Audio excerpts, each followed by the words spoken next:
जो अब टॉपिक हमने डिस्कस करना है वो है हमारे पास साइटोप्लाज्म एंड इट्स स्ट्रक्चर। अब हम वन बाय वन ऑर्गेनेलिस को डिस्कस कर लेते हैं और इनके फंक्शंस को। साइटोप्लाज्म आपके पास होता है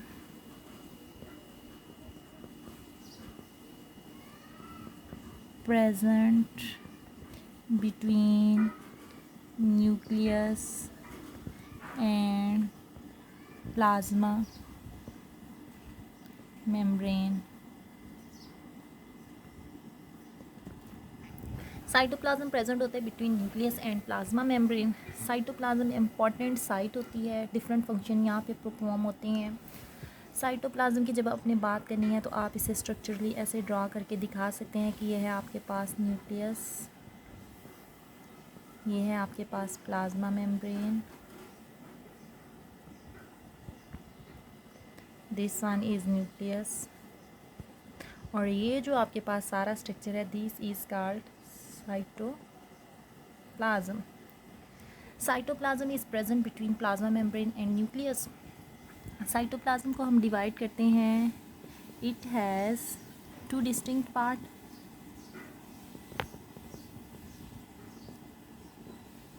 टू डिस्टिंक्ट पार्ट इसके कौन कौन से हैं? वन है इसका साइटोसोल, सेकंड पार्ट है साइटोप्लाज्मिक ऑर्गेनेलिस।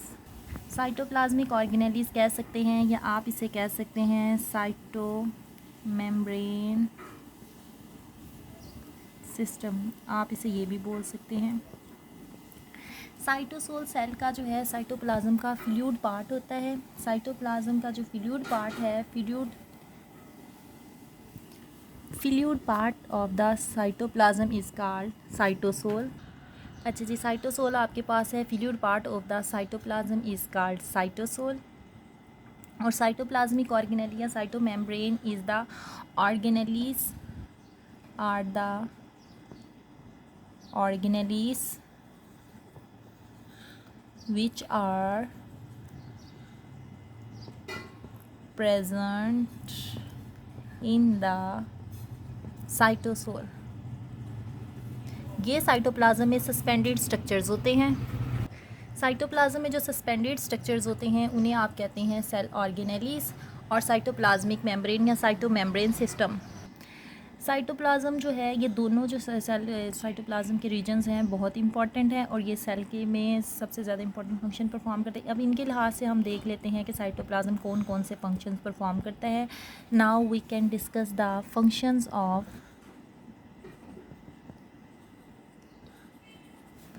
साइटोप्लाज्म। अब हम साइटोप्लाज्म के फंक्शंस को डिस्कस कर लेते हैं।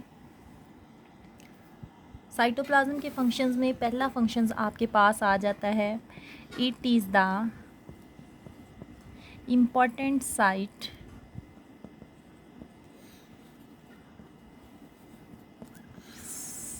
For glycolysis. ग्लाइकोलाइसिस के इम्पॉर्टेंट साइट है, जैसा कि आपको पता है ग्लाइकोलाइसिस आप ग्लूकोज की मेटाबॉलिज्म में आप देखते हो कि वो फंक्शंस होता है जिसमें ग्लूकोज की ब्रेक डाउन होती है in the absence of oxygen. तो साइटोप्लाज्म वो जगह होती है जहाँ पे ग्लाइकोलाइसिस का प्रोसेस परफॉर्म होता है। अच्छा जी, सेकंड फंक्शन जो है साइटोप्लाज्म परफॉर्म करता है, साइटोप्लाज्म जो है ये वो साइट होती है जहाँ पे राइबोसोम फ्रीली भी प्रेजेंट होते हैं। तो जो राइबोसोम इसमें फ्रीली प्रेजेंट होते हैं तो it is a site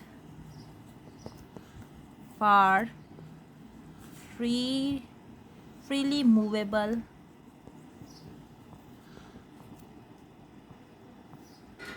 ribosomes.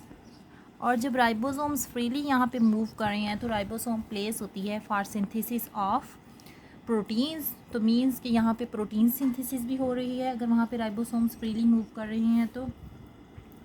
Four, इसका फंक्शंस ये होता है कि इसमें सारे के सारे ऑर्गेनेलिस प्रेजेंट है तो ये साइट प्रोवाइड करता है, इट प्रोवाइड